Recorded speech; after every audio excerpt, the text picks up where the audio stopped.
IPL లో ఒక అరుదైన అవుట్ చూసాము. Kolkata Knight Riders player Angkrish Raghuvanshi obstructing the field ఈ కారణంగా అతన్ని అవుట్ గా ప్రకటించారు.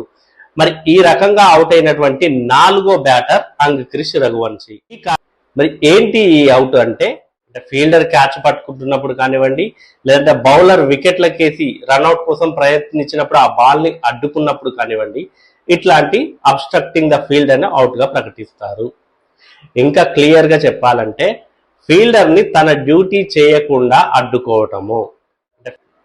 ఐపీఎల్ లో చూసినట్లయితే ఇప్పటి వరకు ఈ రకంగా అవుట్ అయినటువంటి 4వ బ్యాటర్ అంక్రిష్ రఘువంశీ. ఇతని కంటే ముందు Yusuf Pathan, Amit Mishra, Ravindra Jadeja obstructing the field కింద అవుట్ అయ్యారు.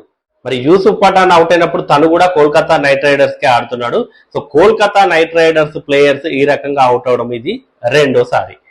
మరి ఇంటర్నేషనల్ క్రికెట్ లో అయితే నాకు గుర్తుంది బెన్ స్టోక్స్ అవుట్ అయ్యాడు ఒకసారి ఇట్లా 2015లో ఆస్ట్రేలియా ఇంగ్లాండ్ ఓడిఐ మ్యాచ్ జరుగుతుంది. మిచెల్ స్టార్క్ వేసినటువంటి బాల్ ని బెన్ స్టోక్స్ మళ్ళీ బౌలర్ వైపే కొట్టాడు. మిచెల్ స్టార్క్ ఆ బాల్ ని పట్టుకొని అప్పటికి ఒక 2 స్టెప్స్ ఫార్వర్డ్ వచ్చాడు బెన్ స్టోక్స్ ఆ బాల్ ని కొట్టి. సో ఆ టైంలో మిచెల్ స్టార్క్ బాల్ ని మళ్ళీ వికెట్ల వైపే విసిరేశాడు. సో అది వికెట్లకు తాకే క్రమంలో బెన్ స్టోక్స్ తన గ్లవ్ తో చేత్తో అడ్డుకున్నాడు. సో దీంతో ఆస్ట్రేలియా ఫీల్డర్లు అప్పీల్ చేయగా దాన్ని అవుట్ గా ప్రకటించారు. అంక్రిష్ రఘువంశీ ప్రిన్స్ యాదవ్ బౌలింగ్ లో డిఫెన్స్ ఆడాడు. బాల్ ని సింగిల్ కోసం ప్రయత్నించిన తర్వాత నాన్ స్ట్రైకింగ్ ఎండ్ లో ఉన్నటువంటి కెమెరూన్ గ్రీన్ అది సింగిల్ కి నిరాకరించాడు.